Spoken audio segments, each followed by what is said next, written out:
é muito difícil de ver, né? Mas assim, a capa, gente, eu achei a capa lindíssima. E quando a gente entende o sentido da capa, porque o Tiago, assim, como ele mesmo disse, ele não quis deixar as coisas soltas, né? Ele não deixou as pontas desamarradas. O início dos capítulos do livro são feitos por fitas, como se você estivesse narrando, estivesse contando uma história. E não bastasse isso, as epígrafes no começo dos capítulos, Isso. todas elas estão conectadas. De grandes nomes, de grandes autores, de grandes pensadores, né? E tudo mais. Quando eu li a epígrafe, eu entrava no enredo, eu falava, ai meu Deus, isso aqui tá ligado com alguma coisa aqui, isso aqui não tá solto, não tá aqui só por estar. Né? Então, todas as epígrafes estão conectadas com a história, eu achei sensacional. E a ideia das fitas veio assim, conforme a história foi surgindo, ou falar, ah, Eu eu quero algo inicialmente diferente de queria, capítulo. Um, eu dois. inicialmente queria que fosse um testemunho, Uhum, né? Eu queria narrar em primeira pessoa e queria que fosse o protagonista contando a história. Aí eu pensei por qual meio ele poderia contar essa história, né? Por uma questão, lógico, eu tinha até algumas limitações, né? Uma possibilidade seria epístola, né? Um diário, ou ele escrevendo cartas, mas eu falei, não, eu quero ser mais pragmático, né? uhum, Então pensei nas fitas.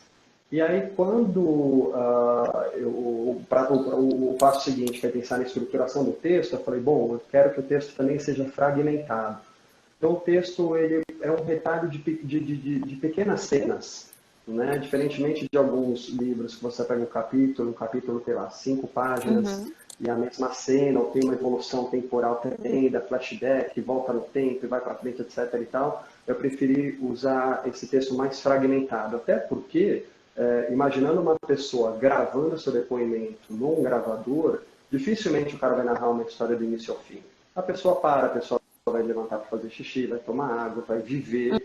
E as ideias também não são como um rio. Elas não fluem necessariamente para a mesma Sim, direção e na mesma velocidade. Né? isso. Elas pegam caminhos totalmente diferentes. Eu estou falando com Uhum, você agora e posso estar pensando o que eu vou fazer no fim de semana, uhum. por exemplo.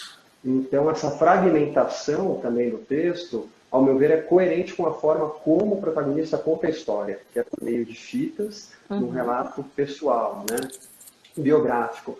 E um grande desafio que eu coloquei a mim mesmo, a partir do momento que eu determinei que o nome do livro era O Homem que Explodiu o Presidente, eu já coloquei muito mais foco no homem, nesse personagem, do que no presidente, o que é algo totalmente atípico. Dou um exemplo.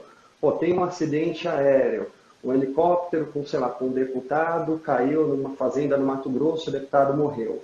Provavelmente o nome desse deputado vai estar estampado nas manchetes no dia seguinte, as pessoas vão estar comentando na rua, só que dificilmente as pessoas vão saber o nome do tripulante e do piloto. Uhum. Então eu falei, peraí, essa daqui é uma história sobre o homem O que explodiu o homem. presidente, não sobre o presidente. Uhum, Então, antes de mais nada, esse personagem ele precisa ser forte. É uhum, preciso que o leitor estabeleça uma relação com ele.